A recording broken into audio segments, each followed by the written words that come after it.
બગદાણા બબાલની અંદર અત્યાર સુધી આપણે જોયું હતું કે કોળી સમાજના આગેવાનો મેદાનમાં આવ્યા હતા। હવે આ બધાની વચ્ચે ઠાકોર સમાજ પણ મેદાનમાં આવ્યો છે અને હવે કહેવામાં આવી રહ્યું છે કે ઠાકોર કોળી ભાઈ ભાઈ અને આ સાથે જ જે જયરાજ આહિર છે તેમના વરઘોડાની પણ માંગ કરવામાં આવી છે। નમસ્કાર, આપ જોઈ રહ્યા છો નિર્ભય ન્યૂઝ અને હું છું આપની સાથે રિદ્ધિ।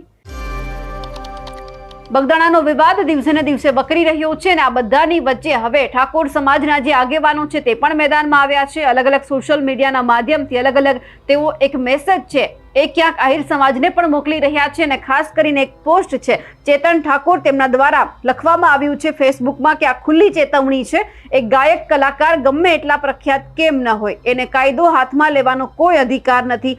એ જ રીતે એના દીકરાને પણ લુખાગીરી કરીને કાયદા વિરુદ્ધના કાંડ કરી ખુલ્લેઆમ ફરવાનો કોઈ હક નથી।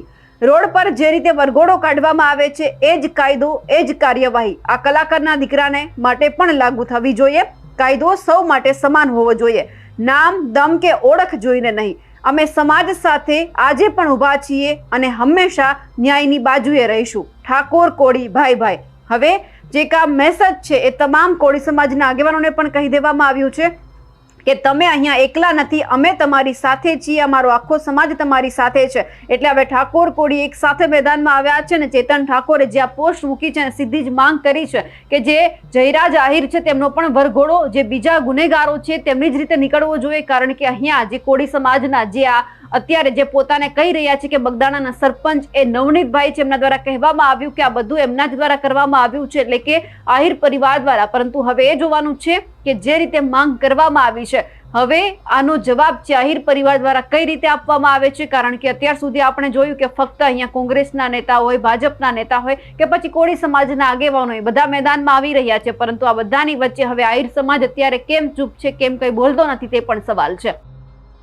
અમારી માંગ ક્લિયર છે કે જે પણ લુખ્ખા તત્વોએ આ કાર્ય કર્યું છે, ચાહે માયાભાઈના દીકરા હોય કે માયાભાઈ પોતે હોય, સરકારના શરણે ગયા તો એમને હું સ્પષ્ટ કહેવા માંગુ છું કે ગમે ત્યાં જાય, પરંતુ જો એમના દીકરાએ આ કાર્ય કર્યું હશે તો એને બક્ષવામાં નહીં આવે। અને અમને સરકાર પર પૂરેપૂરો ભરોસો છે કે સરકાર આવા લુખ્ખા તત્વોને ક્યાંય પણ સંઘર્ષે નહીં અને જે પ્રમાણે તમામ લોકોના આજ સુધી લુખ્ખા તત્વોના વરઘોડા નીકળવામાં આવ્યા છે તે પ્રમાણે આના પણ વરઘોડા નીકાળવામાં આવશે। અમારી માંગ ક્લિયર છે કે જે પણ લુખ્ખા તત્વોએ આ કાર્ય કર્યું છે, ચાહે માયાભાઈના દીકરા હોય કે માયાભાઈ પોતે હોય, સરકારના શરણે ગયા તો એમને હું સ્પષ્ટ કહેવા માંગુ છું કે ગમે ત્યાં જાય, પરંતુ જો એમના દીકરાએ આ કાર્ય કર્યું હશે તો એને બક્ષવામાં નહીં આવે। અને અમને સરકાર પર પૂરેપૂરો ભરોસો છે કે સરકાર આવા લુખ્ખા તત્વોને ક્યાંય પણ સંઘર્ષે નહીં અને જે પ્રમાણે તમામ લોકોના આજ સુધી લુખ્ખા તત્વોના વરઘોડા નીકળવામાં આવ્યા છે તે પ્રમાણે આના પણ વરઘોડા નીકાળવામાં આવશે।